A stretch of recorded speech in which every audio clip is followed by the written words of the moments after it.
Well, hello everybody, and welcome to the latest CODA webinar. I'm delighted this time that we get to have Rudi Smith, the Principal Structural Engineer from Kent, present to us on the work that Kent recently completed for us, which was to unpack the Western Australian decommissioning location hubs.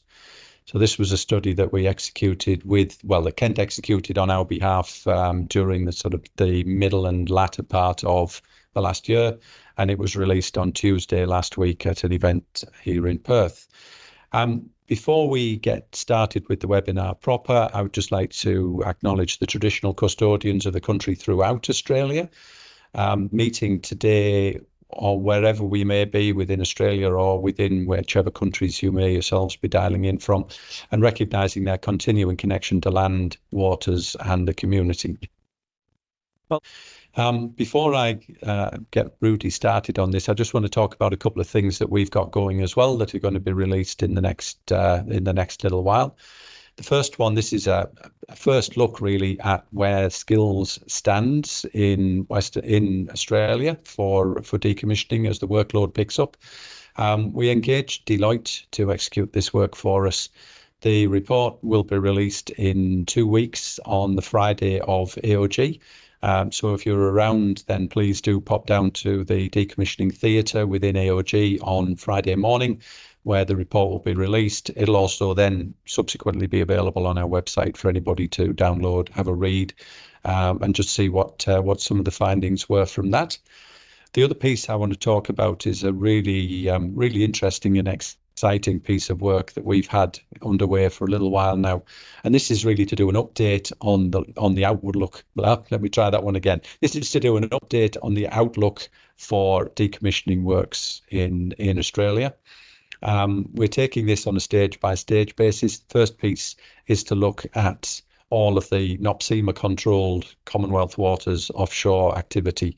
And to do this, we're using an artificial intelligence tool to scrape all of the material from the environmental plans that NOPSEMA hold and consolidate that then into a database which can be interrogated, filtered, and such like to give a really, we hope, given it's not quite finished yet, we hope a really comprehensive view in terms of just what's coming up and when for decommissioning here in Australia. So that's a couple of bits, I guess, from a couple of highlights from what we've had, what we've got going on that'll be coming out in the near future. Here right now, we're here to hear from Rudi Smith, as I say, Principal Structural Engineer with Kent, about the findings and recommendations from the recently completed Western Australian hubs study that he executed and led for us. So I'll hand over to you, Rudi, now to give us the rundown, please. Excellent. Thanks very much, Francis. Thanks all for joining us today. It was pretty exciting last week to see the study released at the Energy Club event. Hopefully you had a chance to either read the publicly available version on the CODA website or for CODA partners to see the full study.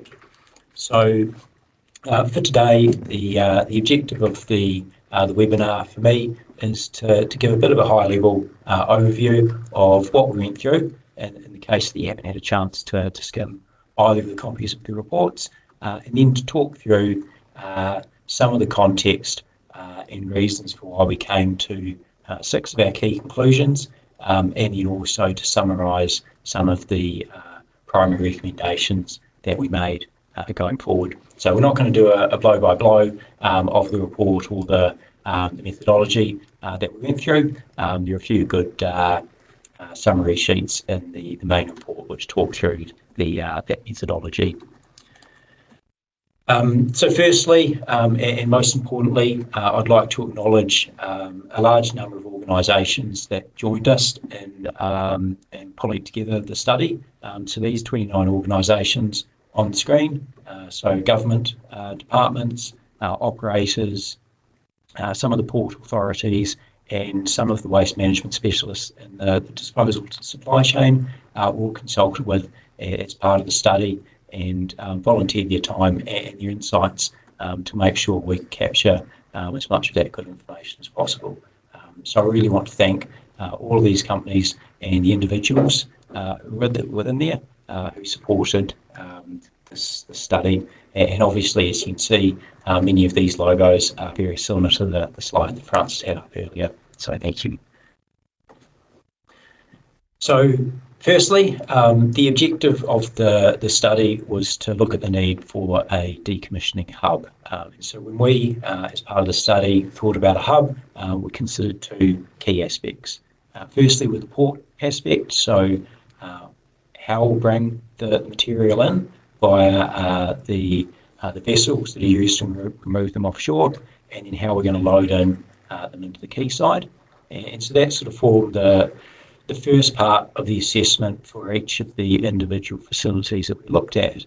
But then more broadly, we wanted to look at the supporting industries that would be supporting the works. So the availability of a workforce, a skilled workforce to complete it, disposal pathways from there, and then also at a few softer aspects which are just as critical. So for instance, the availability of electricity to support the works that are ongoing and transport to those hubs.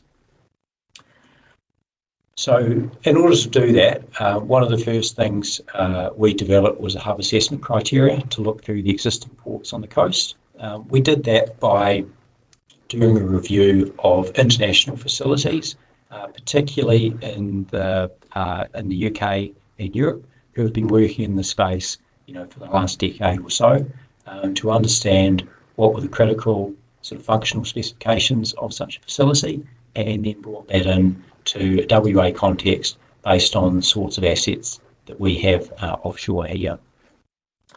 We then went through a fairly extended list of ports and sites on the WA coast. So in Francis's words, it was essentially everything that was bigger than a boat ramp, where we sort of looked through and screened. Obviously, there are a lot of facilities that were just unsuitable, and so those were pretty rapidly knocked out in our first pass screening criteria. And then we looked in a bit more detail at maybe a dozen or so sites to understand what attributes they had and how suitable they would be. If you have skimmed through the main reports, you'd see we focused in on a half dozen facilities and did a more detailed screening of that. So as I mentioned before, there are two versions of the report that are out at the moment. There's a 30-odd page public version, which essentially summarises each of the main chapters and then focuses in on the conclusions and reproduces the full list of recommendations. And then separately, there's the main 160-odd page report, which has a lot of the detail in there.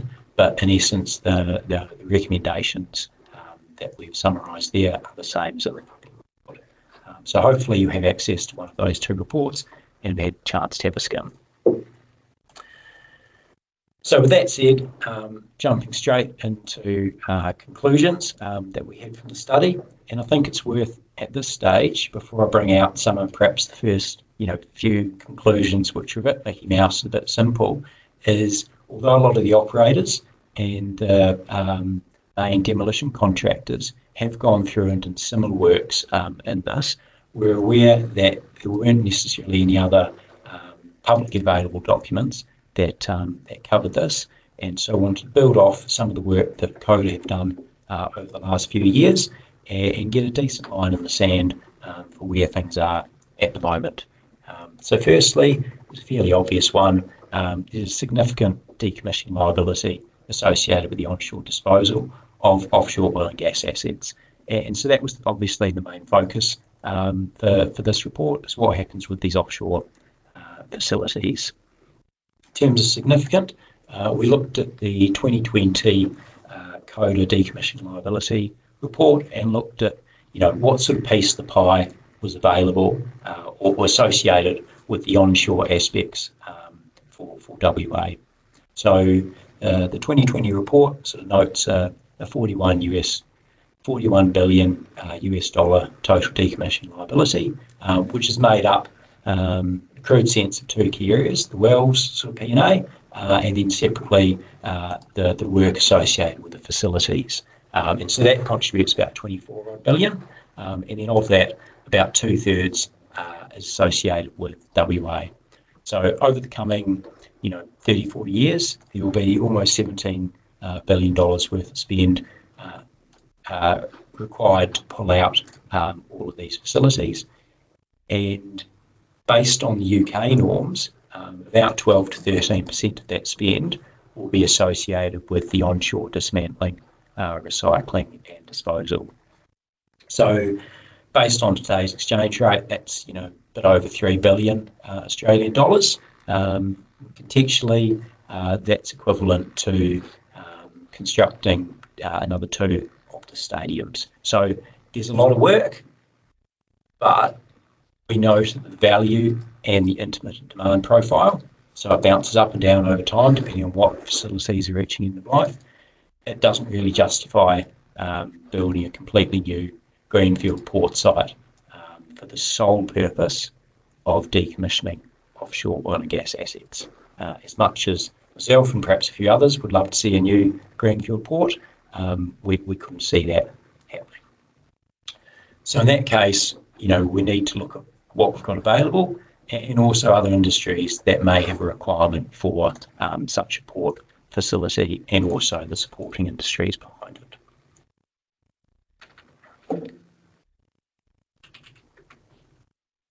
So the second aspect that we're quite clear on from the screening assessment is actually there are multiple locations across the coast which are suitable to establish or reconfigure for decommissioning offshore infrastructure.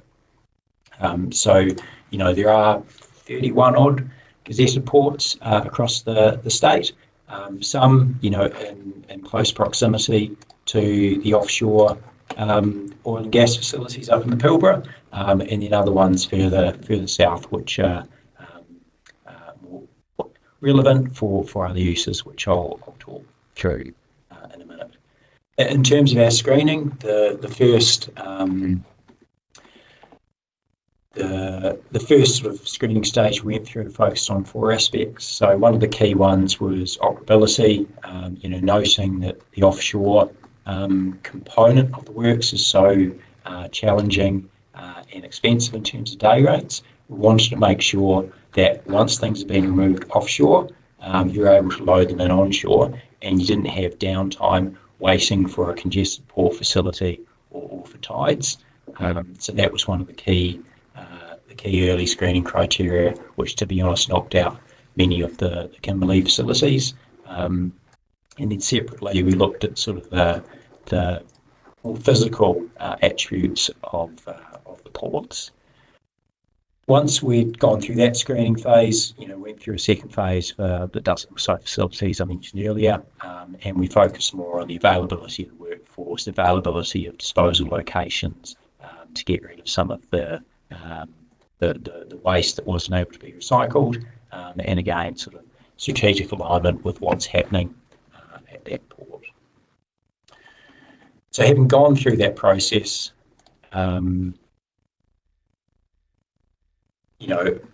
we recognised that the solution would require multiple facilities across the coast to service this market. Not necessarily, it wouldn't necessarily be suitable to have a one-stop decommissioning hub, perhaps similar to some of the markets or areas in Europe where you've got a large sole-purpose port. We recognise that different ports could service different. So within this, we sort of recognise there would be 3 key areas. So firstly, you need one or more moderate capacity facilities that are likely to be full or utilised, continuously going forward.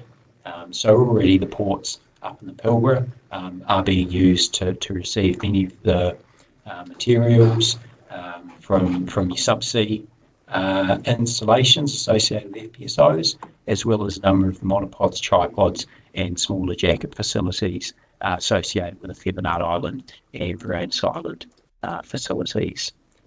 So for these sorts of campaigns and similar, where you'd be able to load in your structures either via a vessel crane or alternatively STMTs or trailers off a barge, what we've got there is a brilliant starting point. However, one of the challenges is from early 2030s, we're starting to get some of the larger facilities, large fixed structure facilities that would need to be loaded in. So, these are structures which, when they are fabricated, in the order of 10, 20,000 tonnes worth of steel being loaded out on a skid track, there's no way that these smaller ports would be able to receive those facilities due to the sorts of quaysides that would be required. And so we'd recognise that, the facilities that could be suitable for that are the big potential greenfield facilities or the sorts of facilities that we've got in the southwest with the large quaysides.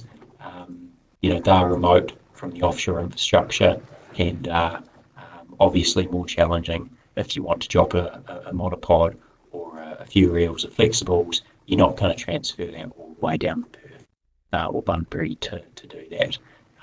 So that's why essentially we drew a line in the sand and said early 2030s need to start thinking about the sort of facility that can load in the likes of the Wheatstone topsides, the NRB topsides, larger jackets, and the like.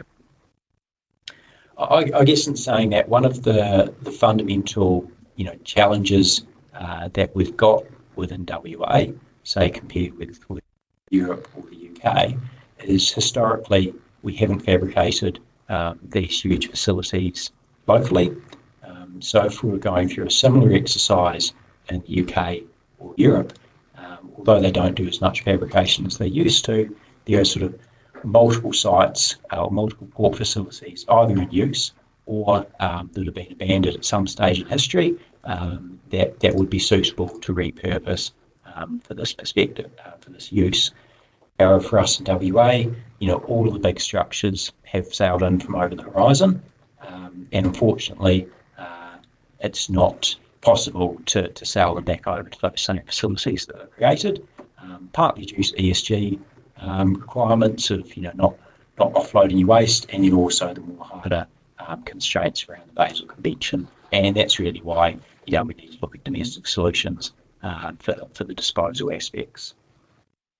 The final one, just to note, and I think it's worth stressing, is in going through this, we didn't want to come up with our list of 6 facilities and say, thou shalt only use these facilities for decom. There are a number of other smaller facilities that don't necessarily have the quayside or supporting industries where they can bring in monopods or tripods or the like, but on a case-by-case basis may be useful for loading in some stabilisation items, small flexibles, that sort of thing. So, certainly if you read through a report, if there isn't a facility that says, yep, this is great for this purpose, it doesn't mean for a campaign we'd preclude it from being considered. One thing that we noted in the configuration the review of the facilities and potential demand on it is our view was that pipelines shouldn't govern the configuration or the location of the dismantling hub. And so that was primarily for 2 key reasons. Firstly, there's the opportunity to leave pipelines in situ via the existing regulations if it can be demonstrated that leaving them in situ offers equal or better environmental outcome to the baseline approach, which is full removal. I note that overseas, the precedent is that many of the large export pipelines are left in situ.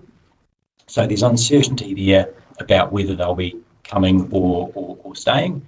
And, the sort of volume or tonnage of material that could come ashore from the pipelines are quite significant compared with the other say, fixed facilities.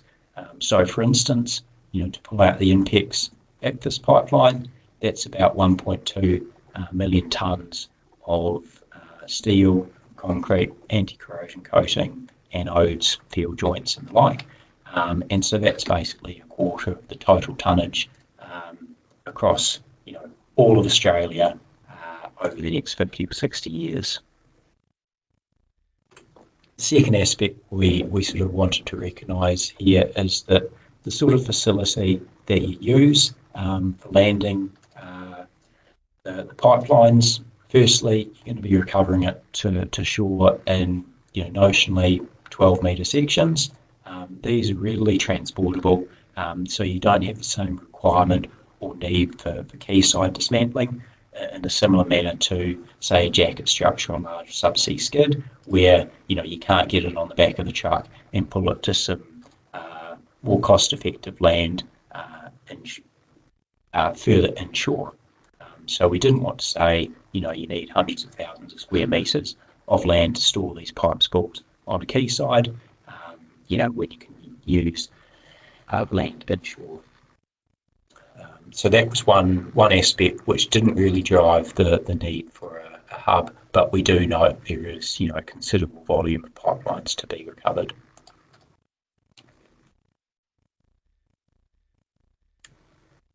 One area that certainly we were keen to address as we're CODA was considerable overlap in what we're reviewing the specification for offshore wind and seeing how it aligned with decommissioning. And so what we found is there was considerable overlap in that specification. So specifically at a crude level, what we need for offshore decommissioning in terms of a port is a truckload of quayside land, and basically that's what's required for offshore wind as a staging area. Basically a huge amount of land, and okay, for decom you obviously need a sort of membrane protection for any potential spillage and avoid contamination of the local areas. You don't need that for offshore wind, but they're one and the same. So that's from a staging perspective. From a O&M aspect, we didn't dwell too much on that, as the optimal location and obviously be the closest to where the offshore wind farm is. And so given where the proposed area is, which is Bunbury, that was announced at a, high level about a year ago, and then obviously last Tuesday they set the proposed area out in stone. That's obviously lines up quite nicely with Bunbury. And then we also looked at the decommissioning aspects of offshore wind. And so, pretty clear from a decom perspective, actually offshore wind will have similar, if not greater, demand as offshore oil and gas. So, less hazardous waste associated with those developments, but, there's a truckload of carbon steel that'll come ashore as part of the jackets, and then obviously the turbines and blades themselves. So that was one area that we identified as perhaps not being considered, and if these large multi-gigawatt fields are going to come in, say in 10 years' time with a 20-year life, that's sometime in the 2050s, we're staring down the barrel of hundreds of thousands of tonnes of material to be decommissioned, and likewise at the same time likely be replaced with offshore turbines.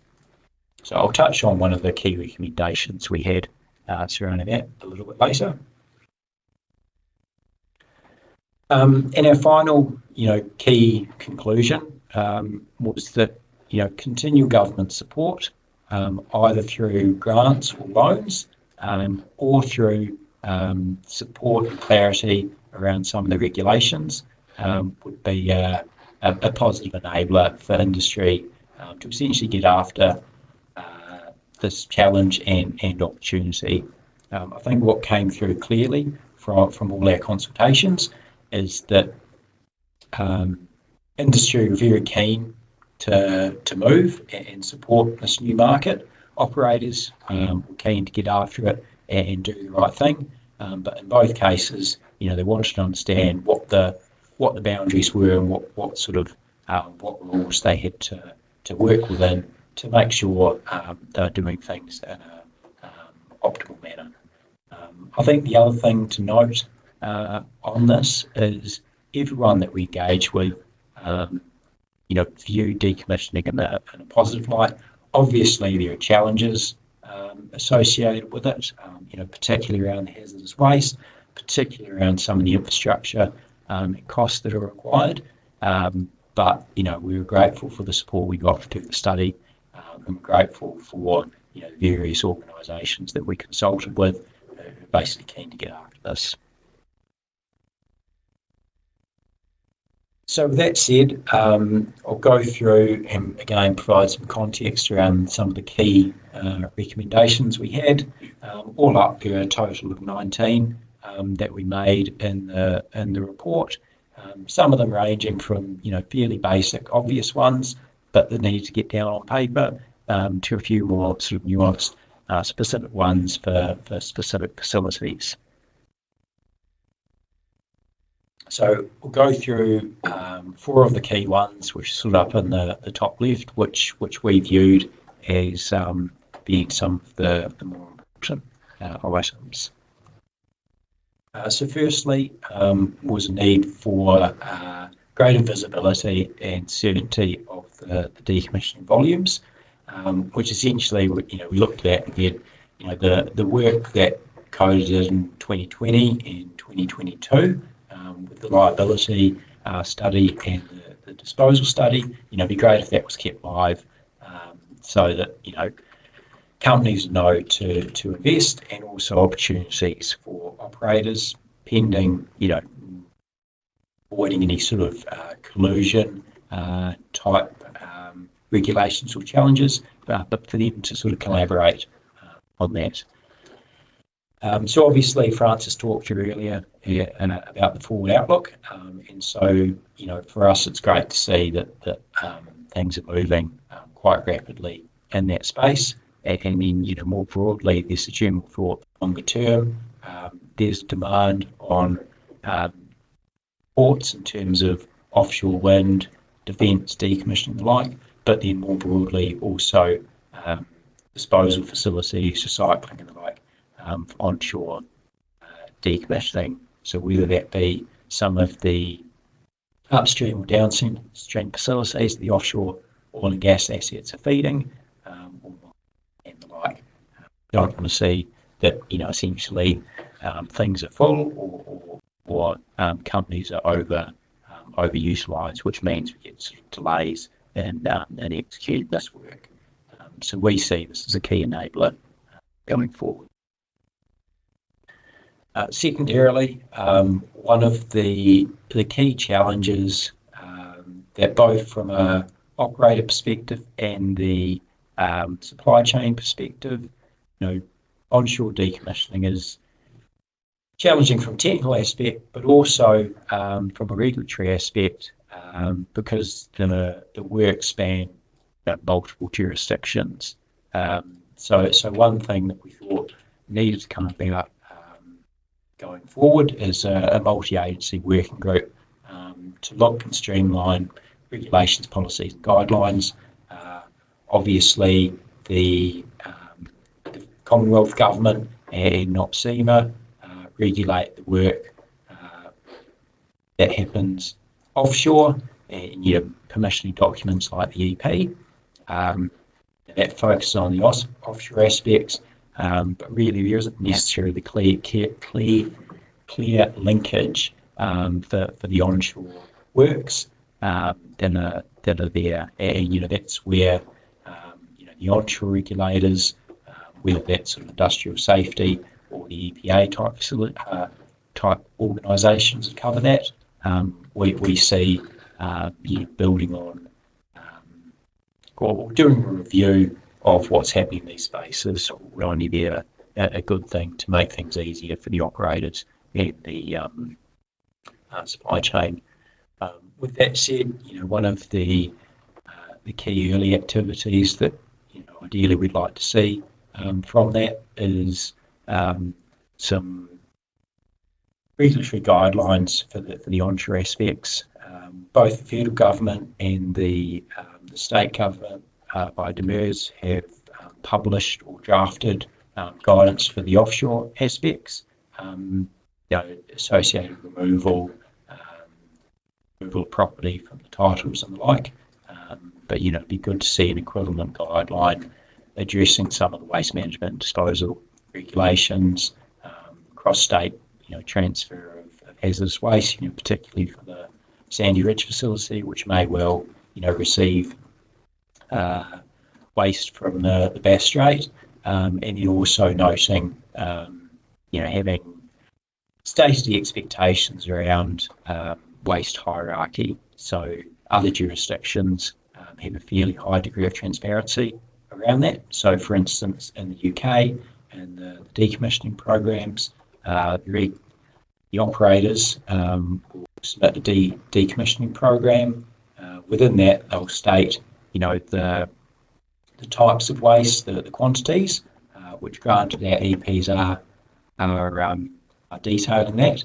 But separately, they'll also mark down how many tonnes will be going for reuse, recycling and disposal, which got full transparency there of what they plan to do. And then likewise, when they release the closeout reports, they state how they did against that.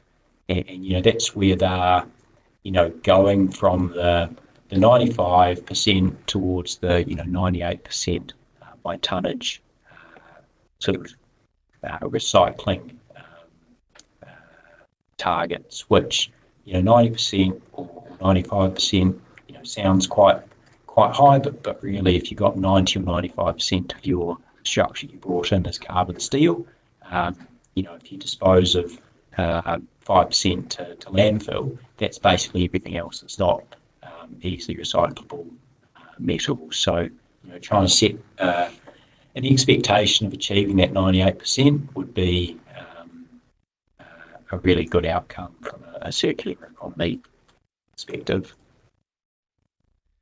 And the very last recommendation that I'll touch on today is just regarding integrated planning for the southwest.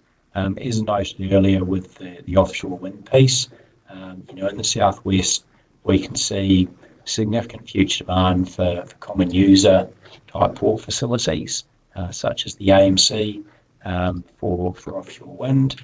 Noting that starting to bring some of the larger structures down into the AMC for dismantling works. There's that demand from an offshore oil and gas decommissioning perspective, plus of course the construction works, which has been happening for many years. It was one of the drivers for the construction of that facility, and then likewise defence as well, particularly with the AUKUS program. There will be increased demand for this sort of land across all of the industries. So for us, we'd want to see some sort of integrated planning across all of those markets to make sure that quayside land is available notionally at the AMC and at Bunbury to be able to support these various industries, support the jobs, make sure that essentially everything can happen smoothly in these areas, which requires that long-term strategic plan. So with that said, those are the key points I want to talk through today, just to provide a bit of clarity and context around, or commentary around why we presented some of the things in the report that we have. Separately, if you'd like to talk more about this, I've got contact details for myself up on the decommissioning aspects, but likewise Paul, our offshore wind lead, was also heavily involved in particularly the offshore wind sort of review of the functional specification required there, and likewise a lot of the screening work. So contact details are up there. Welcome any feedback that you may have, we're happy to talk it through.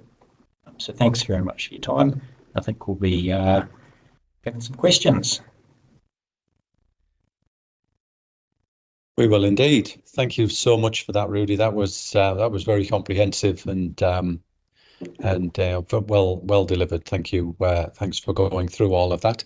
We've had a few questions come in through the chat. So if you've got questions that you'd like us to try and get to Rudi before he finishes, then please do add yours to the list.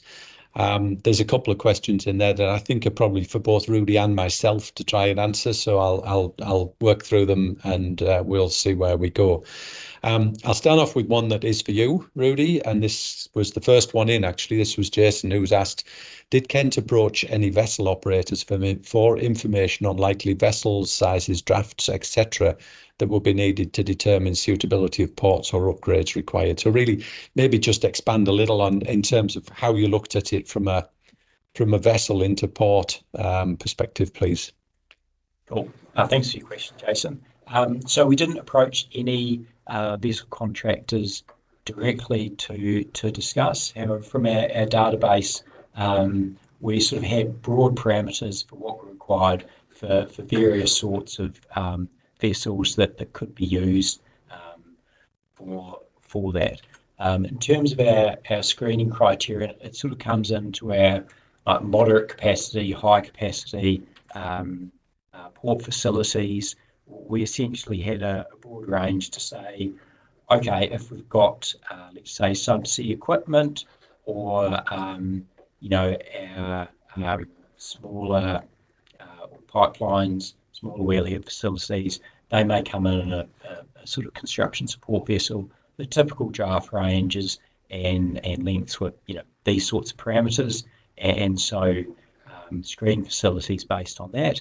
And then similarly, looking through at the larger facilities that would need to be removed with the monohull sort of crane vessels. Again, we had broad parameters associated with those facilities, which we looked at various ports and then separately barges.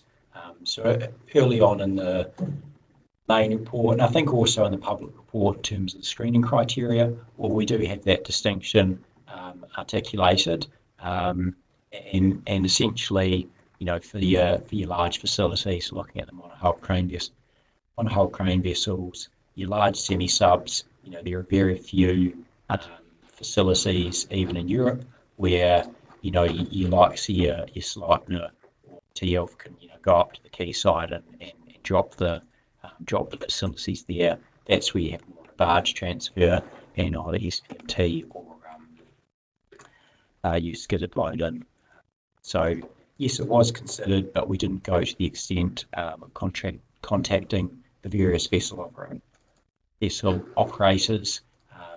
Really, there are a number of companies and organisations that would have been good to engage with further, but we stuck with 28 was all the time allowed. Yeah, it's there's so many people you'd love to speak to in these, isn't there? And you just run out of time and need to get something done in a timely way.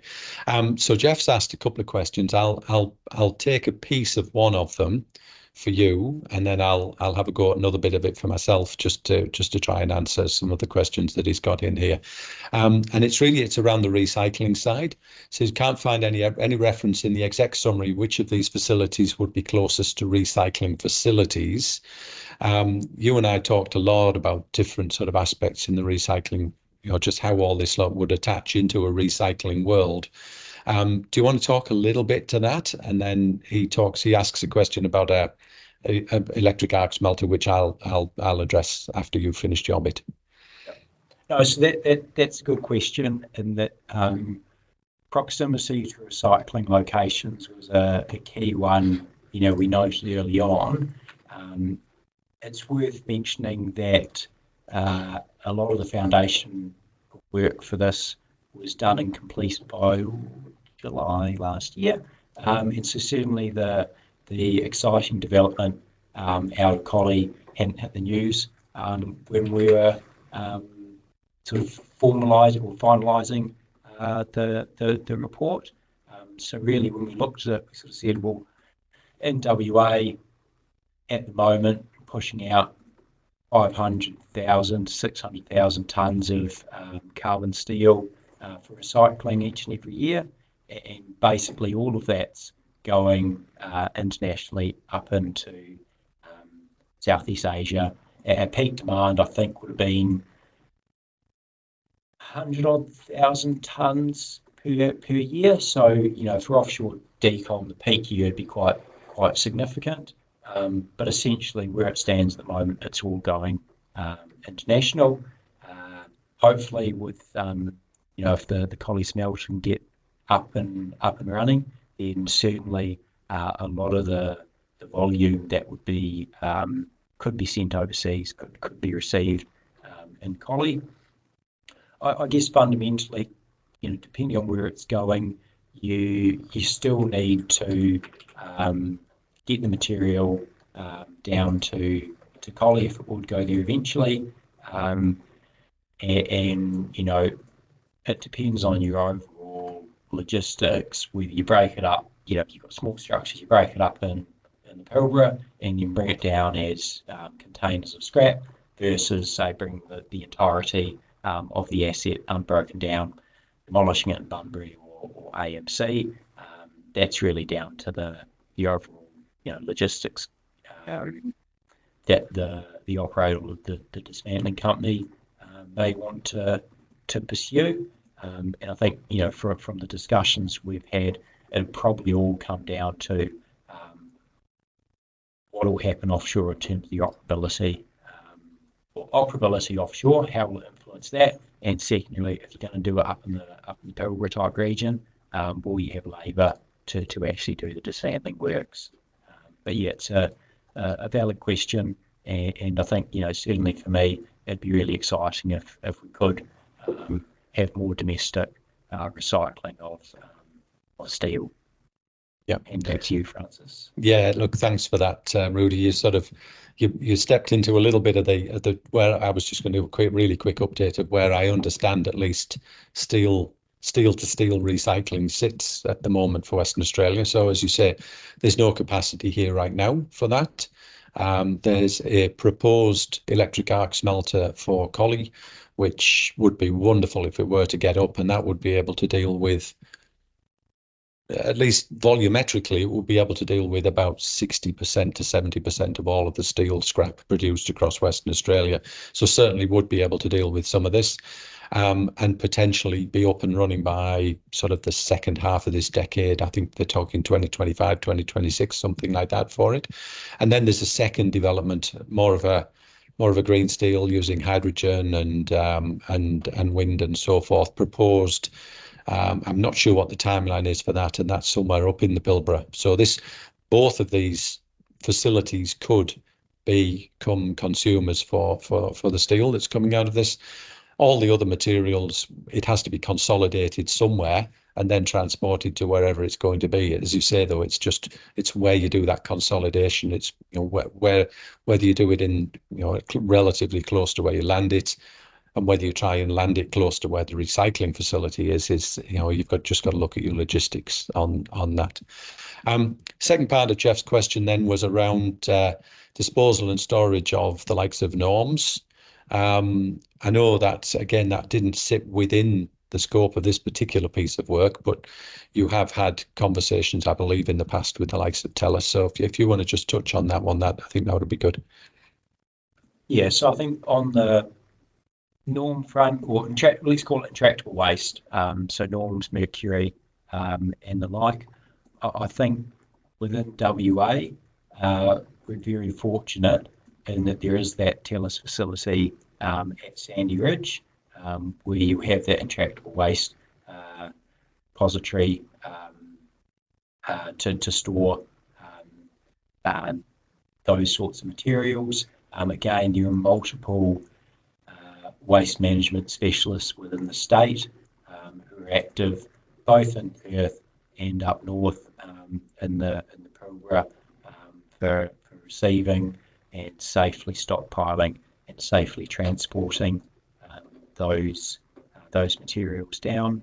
I guess from our perspective, again, there's demand for this facility from Victoria, and so it'd be a matter of making sure the regulations are clear as to what's expected, to what level you need to minimise the waste that's going into such a facility, and then making sure you've got clear upfront reporting.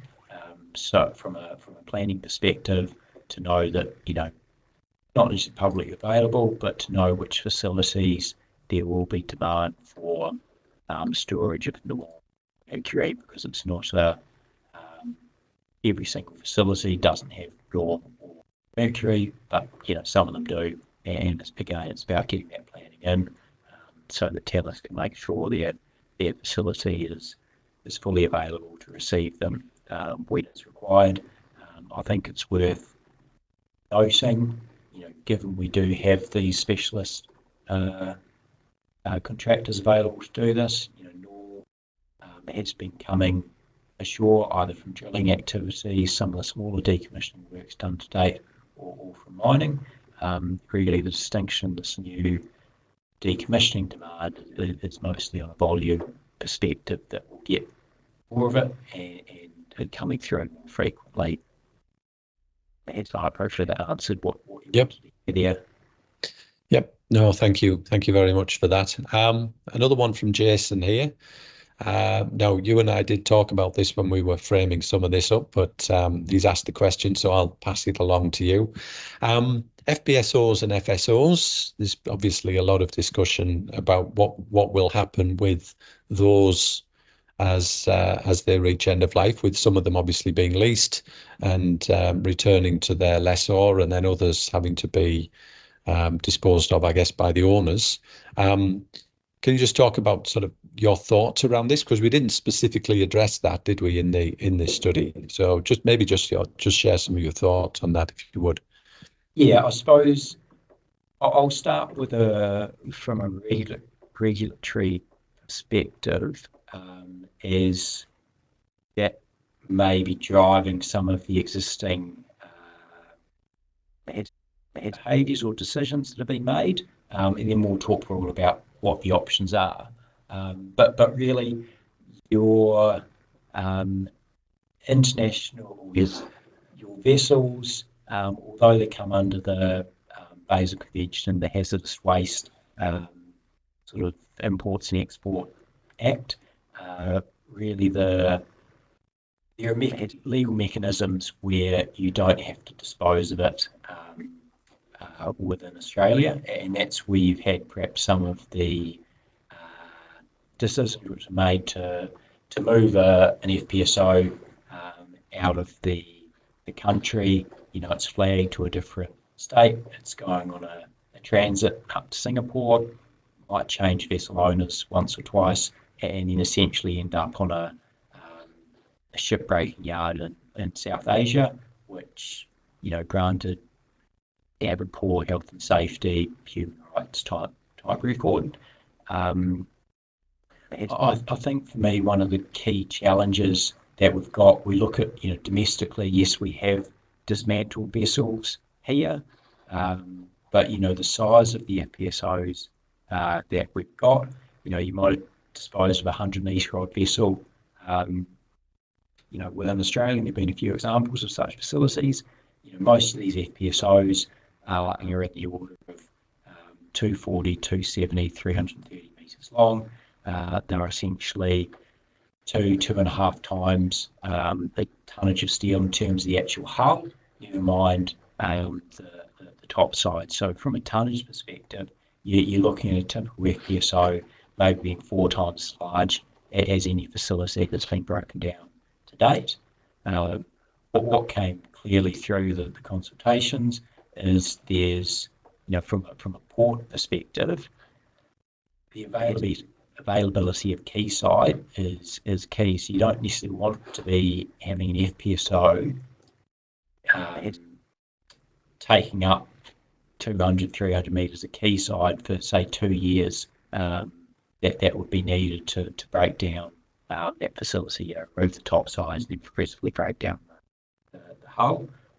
I think realistically, in terms of where we could take it in terms of Australia, is look at, doing the top sides in country. So finding a quayside kind of port where you can get that availability for, let's say, a year to progressively move off the top sides modules, do the majority of the demucking type work of the hazardous waste in the hull, and then towing it up to, ideally a European list facility. So one either in, sort of continental Europe, or alternatively one of the certified Turkish yards. I think, from my perspective, that would be the best case. I don't believe we've got the sort of port facilities where it could be used to break down hulls. So, specifically, there's a casting basin. Was a casting basin in Bunbury. The dimensions of that are insufficient to take a typical size FPSO. Similarly, there's Whaler, which is, it's got a ship ramp there, but again, the dimensions of that would be insufficient to receive an FPSO. Or there's the larger quaysides, the likes of AMC and others, where that demand, those facilities and that quayside's in high demand, that you're not necessarily, or the opportunity cost associated with using that quayside for that purpose, it'd be challenging other industries. So I suppose it hasn't been addressed in great detail in the report, just noting the precedent that we've had with recent facilities. But yeah, I guess that's my opinion of why I think things have gone overseas, and where, ideally, from a domestic perspective, it'd be nice to be able to do the top sides locally, but there are challenges associated with that. I think, holistically, FPSOs reusing them would be the best case. And there are good precedent of doing that for some facilities in Australia, but there are also ones that, new build to Australia, and after 16 years have gone and ended up in bits on a beach somewhere, which I'd like to avoid. Hopefully that's addressed the question somewhat. I think so. Yeah, I think given the where we sit with FPSOs and the relative level of maturity of the industry here, I think that was a pretty good summary. Thank you, Rudi. There's a question here from Timothy, which I might have a go at answering mostly myself, just because I think it goes to the context of the report itself and where we sit. But there was a little bit in there I might pass across back to you as well, Rudi. I think if you look at this report in the context of all the other work that CODA's delivered so far. So we started with the liability study, which was just looking at the size and shape of the workload that was out there. We then did 3 subsequent studies, one looking at global best practice for planning and execution for decommissioning, which sort of looked at how you put your industry together and how you should think about how you execute the work. We looked at some work in technology roadmaps to see where some of the gaps were, and we did some work in the disposal recycling piece.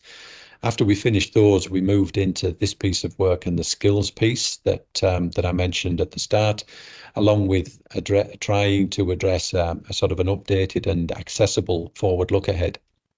I think the context of this particular piece of work is really just to start to set the scene for where, because one of the big enablers for being able to domestically decommission a lot of this is having access to the right ports and the right facilities and the facilities that can execute the work. Once we've got those and those facilities are activated, then it will be lovely to start to see some consolidation of industry around these ports. And if that means that we get a little bit of plastics reprocessing and polymer recycling and so forth happening reasonably close, wonderful. If what we get is facilities set up in these places where they can consolidate the plastics from large sort of scattered volumes of materials down into bulky bags and so forth that can then really efficiently be shipped to somewhere else, then that in itself is a really good step in the right direction. I mean, our ultimate aspiration is that we do the decommissioning here, and that as much as possible of all of the material that gets recovered that is recyclable, that's reusable in some way, we find a way that we can treat and manage and reuse domestically, that we don't have to export any more of this material than we need or where it's economically sensible. But it's sort of a case of putting together a bit of a jigsaw of documents and studies and pieces of work and encouraging people to look at ways that they can do these sorts of things. So I guess to your question,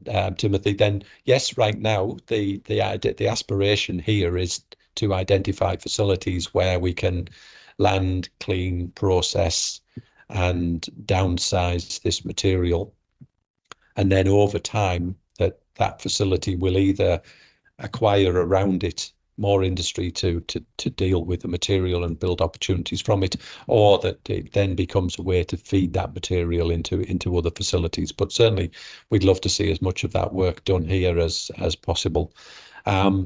I managed not to give you any of that there, Rudi. We've had a couple of questions come in while I've been chatting there, though. So just give me a second if I have a really quick chance to have a look at these. Okay, there's one here from an unknown user. Oh, there's a mystery one, a mystery dialer. See that you've done work in Southeast Asia, Malaysia before. Anything they do things differently that we can adopt here in WA? So I guess, how can we learn from others? What can we look at in terms of how they do this work in other jurisdictions that we could learn from?